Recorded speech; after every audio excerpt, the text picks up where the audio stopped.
નમસ્તે બાળ મિત્રો, આવા રહ્યો વેકેશનની મજા માણતા હશો, સાથે સાથે સ્ટોરી બુક્સ વાંચતા હશો, દાદા દાદી પાસે સ્ટોરી સાંભળતા પણ હશો. Enjoy your vacation. સાથે સાથે થોડું ભણતા પણ રહેવું અને ઘણું બધું શીખવાનું છે. એ શીખવાનું એક મમ્મીએ આપેલી શીખવાનું કેવી ઉપયોગી થઈ એની એક વાર્તા છે. ન બોયલામાં નવ બોલે. એના બોલ વેચાય કહેવત છે, સામે આ કહેવત પણ છે, સબસે બડી ચૂપ. ન બોયલામાં નવ બોલ. અમુક પરિસ્થિતિ એવી હોય કે ત્યારે ન બોલીએ તો એનું પરિણામ સારું. બન્યું એવું કે વિયાન ને સોહમ ક્રિકેટ રમતા હતા ઠેઠના નીચે. વિયાને બોલિંગ કરી અને સોહમ બોલ્ડ હતી. સોહમ કે હું આઉટ નહોતો, નો બોલો. એ લીટી ક્રોસ કરીને બોલ નાખી કે લીટી ક્રોસ નથી કરી. વિયાન કે કાયદેસર એ ના તો દર વખત ચીટિંગ જ કરે, દર વખત મને આવડતો રમવું નથી. વિયાન નહીં થયું કે હું એને કાંઈક કહું તો સાચો. એને મમ્મીની વાત યાદ. એક સામે મિત્ર ક્રોધમાં હોય ને, આમ સામે વ્યક્તિ કોઈ ગુસ્સામાં હોય ત્યારે આપણે શાંત, નહીં તો વધારે ઝઘડો. એટલે આ ગમ ખાઈ ગયો, કાંઈ બોલ્યો નહીં. અને સોહમ બેટને સ્ટીકને લઈ જતો ગુસ્સા. વિયાને ઘરે આવ્યા, ઘરે મમ્મીને વાત કરી. મમ્મી કે શાબાશ ભાઈ, તે સારું કર્યું ભાઈ, ન બોલ્યો. એકાદ કલાક તો સોહમ આમ જોવા પૂર્ણ રહ્યો, ધરો મને. પછી એને સમજાણું, સાચી વાત તો ખબર કે નો બોલ હતો ને એ બરાબર બેટિંગ ન કરીએ એના બદલે બોલ્ડ થઈ ગયું. એને ત્યારે ગુસ્સામાં ન સમજાવો. કલાક બે કલાક પછી એને તો ખોટું કીધું. યાન સાચો હતો તો એને એના માટે આવું કીધું. શાંત થઈ ગયો.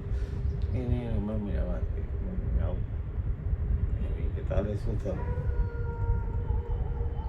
અત્યારે? કીધું બપોરનો ટાઈમ છે, ખરો બપોર સૂતા હશે, સાંજ પડે જાય.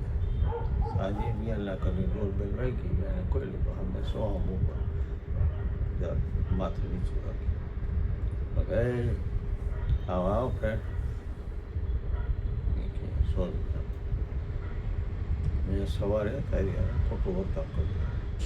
તું ભલામાં સાચો હતો, કાંઈ બોલ્યો નહીં. ત્યારે હું બોલ્યો હતો, તું સમજો ઇલેક્ટ્રિક ગો જવા દે. હા,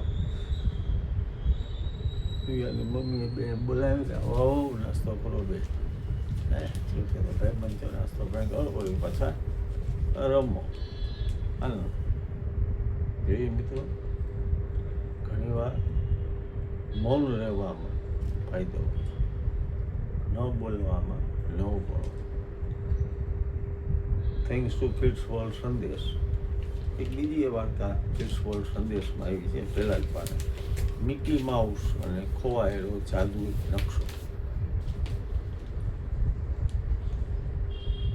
ડિઝની લેન્ડના સુંદર પુસ્તકાલયની અંદર મિકી માઉસ અને એનો મિત્ર ગુફી બેઠા હતા, પુસ્તકો જોતા હતા. એક પુસ્તકમાંથી એક નકશો નીકળ્યો અને એમાં લખેલું ખુશીઓનો ખજાનો. આ રસ્તે તમે જાઓ તો તમે ખુશીમાં. અને એક નીચે કવિતા જેવી લાઈન લખી હતી કે જ્યાં નદીઓ ગાય છે ગીત મજાના, જ્યાં નદીઓ ગાય છે ગીત મજાના, અને પથ્થરો આપે છે કોયડા અજાણ્યા, અને પથ્થરો આપે છે કોયડા અજાણ્યા, ત્યાં જ છુપાયા છે સદીઓ જૂના ખજાના. એ ગુફી તો કે મિકી હાલ આપણે આ ખજાનો જોવા જાય. અને સાથે એના બીજા મિત્રોને લીધા. ડોનાલ્ડ ડકને બોલાવી લીધો અને ખુશીના ખજાને શોધવા નીકળ્યા. જેવું જંગલ આવ્યું ને તેમાં લખ્યું હતું કે એ સંગીતમય જંગલ, અને ખરેખર વૃક્ષને પાંજરાઓમાંથી સંગીત આવે. આ લોકો સંગીતના તાલે નાચવા માંડ્યા. ધીમે ધીમે આગળ ગયા તો આગળ ગુફા આવી. ગુફા પહેલાં તળાવ આવે, પાણીની તરસ લાગી તો પાણી પીવા જાય તો આ મોટો મગરમચ્છ છે. એક પ્રશ્નનો જવાબ દો તો પાણી પીવા દો. જવાબ ખોટો પડ્યો તો હું તમારો સ્વીકાર કરું. પૂછ, પ્રશ્ન પૂછ કે એવી કઈ વસ્તુ છે કે જે આખા રૂમને ભરી દે પણ જગ્યા બિલકુલ ન રહો. ઘણો વિચાર કર્યો. કે પ્રકાશ, અજવાળ આખા રૂમને ભરી દે તો તે જગ્યા કે નહીં. મગરમચ્છ કે યસ યાર રાઈટ, હાલો હું તમને રસ્તો કરું. તળાવમાં રસ્તો કરી દીધો. તળાવની ઓલી બાજુ ગયા. ગુફા, અને ગુફાની અંદર આવડી બધી સરસ મજાની કોતરેલી શીશમના સરસ મજાનું બોક્સ લાકડા. આ લોકોને તો ખોલ્યો. અંદર કાંઈ સોનું ચાંદી કે હીરા નહોતા. એક ગોળ જાદુઈ અરીસો હતો. એ કે આટલી મહેનત કરી ડોનાલ્ડ કીએ કાંઈ વહેલું નહીં. મિકી ને મિની એની નજીક ગયા અરીસાની. આમ જોયું, અરીસા ઉપર સોનેરી વાક્યમાં લખેલું કે વિશ્વનો સૌથી મોટો ખજાનો છે તમારી સ્માઇલ, તમારું સ્મિત અને તમારી મિત્રતા. જો તમે એકબીજા સાથે હસતા રહેશો તો દુનિયાની કોઈ મુશ્કેલી તમને હરાવી નહીં શકે. મિકી ખુશ થઈ ગયો. કીધું જોયું, અરીસાની વાત બિલકુલ સાચી. આપણે સાચો ખજાનો મળી ગયો. આપણને સાચો ખજાનો શું છે? આપણી ખુશી વેચવામાં અને મિત્રતા. ધન્યવાદ. બે વાર્તાને માણજો, અન્યને પણ ફોરવર્ડ કરજો. મળીશું પાછા કંઈ બીજી વાત સાથે.